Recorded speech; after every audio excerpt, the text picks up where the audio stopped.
Hello friends, आप देख रहे हैं यूट्यूब चैनल टेलीकॉम मार्केटिंग। जी हाँ दोस्तों, आज की इस वीडियो में हम आपको बताएंगे कि थर्ड पीआरसी किसी भी तरीके से बीएसएनएल के एम्प्लॉइयों को नहीं मिलने वाला है, क्योंकि आप सबको पता है कि 10/6/2022 को मीटिंग होनी थी थर्ड पे रिवीजन पे, जो हो चुकी है और उसमें कोई रिजल्ट नहीं आया है। यानी कि यूनियन मैनेजमेंट को मनाने में सफल नहीं हो पाई है और अब यूनियनों ने अपनी वेबसाइट पे पब्लिश कर दिया है 10/6/2022 की मीटिंग को लेकर।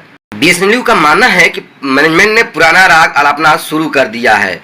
वेतन संशोधन पाने के लिए गंभीर संघर्ष के लिए अब तैयार हो जाना पड़ेगा सभी एम्प्लॉइयों को।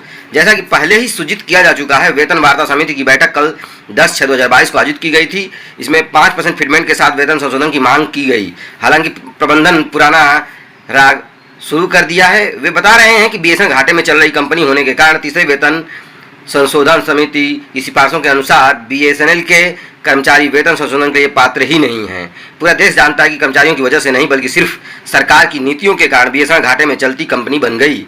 इसलिए कर्मचारियों को वेतन संशोधन से इनकार करना इस दलील पर कि कंपनी घाटे में चल रही है सिर्फ धोखा और छलावा है। इन परिस्थितियों में वेतन वार्ता समिति की बैठकें मात्र एक औपचारिकता बन गई हैं। बैठकें हो रही हैं लेकिन परिणाम कोई नहीं आ रहा है।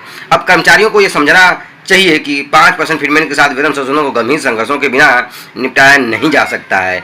एवीएबी ने 14/6/2022 को ट्विटर अभियान आयोजित करने और माननीय सांसदों और माननीय मंत्रियों को ज्ञापन सौंपने का आह्वान किया है। यदि प्रबंधन वेतन संशोधन मुद्दे को सुलझाने के लिए आगे नहीं आता है तो एवीएबी अपना अभियान तेज करेगा। इन परिस्थितियों में बीएसएनएल कर्मचारियों से स्थिति की गंभीरता को महसूस करने और एवीएबी के सभी आह्वान को बड़े पैमाने पर लागू करने का आह्वान किया है। ट्विटर अभियान और ज्ञापन प्रस्तुत करने जैसे अभियान को एक बड़ी अभियान बनाना चाहती है और सफल बनाना चाहती है बीएसएनएल वेतन संशोधन पाने के लिए, और एम्प्लॉइयों से अनुरोध करती है कि संघर्ष के लिए तैयार हो जाइए। यानी कि अभी यूनियन कुछ नहीं कर पाएगी, ये सिर्फ और सिर्फ एम्प्लॉइयों को करना होगा संघर्ष, क्योंकि अगर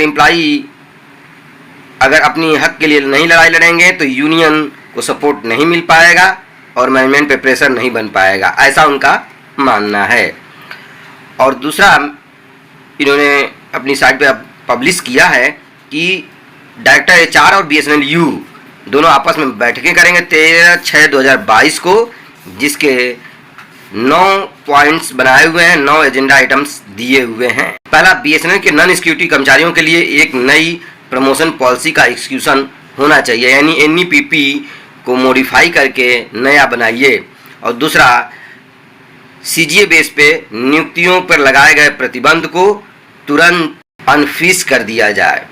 और तीसरा, जे लाइस, जेओ लाइस, जेटीओ लाइस, टीटी लाइस और नॉन सिक्योरिटी के अन्य लाइस का आयोजन अतिशीघ्र किया जाए। चौथा है, टीएसएम को राष्ट्रपति के आदेश जारी करने में अत्यधिक देरी जिन्हें सीधे दूरसंचार तकनीकियों के रूप में प्रमोशन मिला। पांचवा है, योग्य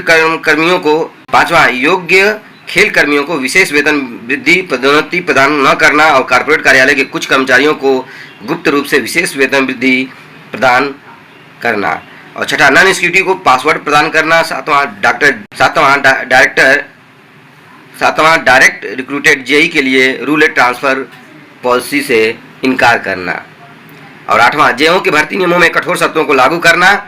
नौवां, पंजाब सर्कल में आयोजित जेटीओ लाइस के परिणामों की घोषणा नहीं करना, जिसकी वजह से सभी जेईओ में काफ़ी आक्रोश है और वहाँ पे नई जेटीओ वैकेंसी को लेकर दिक्कतें पैदा हो रही हैं।